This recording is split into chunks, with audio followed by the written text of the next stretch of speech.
কক্সবাজারের রবিবার সকাল থেকেই থেমে থেমে বৃষ্টি হচ্ছে। মধ্যরাতে উখিয়া ১১ নম্বর রোহিঙ্গা ক্যাম্পে পাহাড় ধসে একই পরিবারের ৫ সদস্য মাটি চাপা পড়েন। স্থানীয়দের দ্রুত উদ্ধার অভিযানে ৫ জনকেই বের করা হলেও ৪ জনের মৃত্যু হয়। গুরুতর আহত একজন হাসপাতালে চিকিৎসাধীন। ঘটনার পর আশপাশের পরিবারগুলো আতঙ্কে রয়েছে।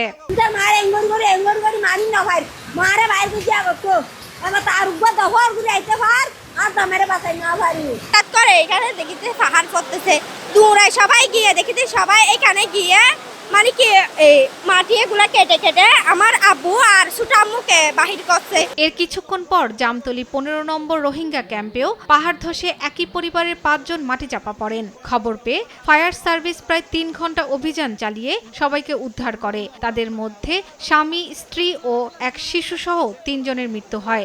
আহত ২ জনকে হাসপাতালে ভর্তি করা হয়েছে। ক্যাম্প ১৫-তে ৩ জন, আর ক্যাম্প ১১-তে ৪ জন, আর ক্যাম্প ৭-এ ১ জন, টোটাল ৮ জন। কিন্তু আমরা জানতে পারছি হ্যাঁ ওখানে একজন মারা গেছে। অন্যদিকে কক্সবাজার শহরের পাহাড়তলী এলাকাতেও পাহাড় ধসে একই পরিবারের ৩ জন মাটি চাপা পড়েন। এ ঘটনায় স্থানীয়রা মা ও ছেলেকে জীবিত উদ্ধার করলেও মারা যান পরিবারের কর্তা। স্বজনদের আহাজারিতে ভারী হয়ে উঠেছে পরিবেশ। আমরা খুবই দুঃখ ভারাক্রান্ত এই বিষয়টা নিয়ে।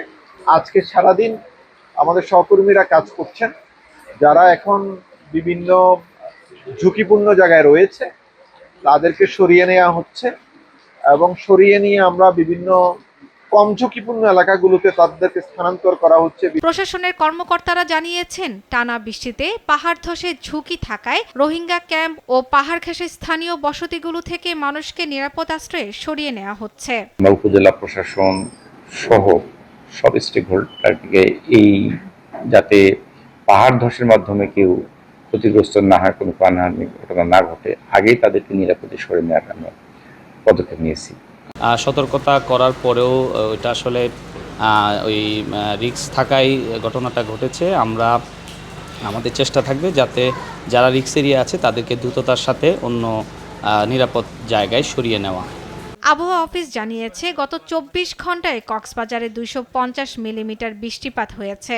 আগামী দিনগুলিতেও ভারী বর্ষণ অব্যাহত থাকতে পারে।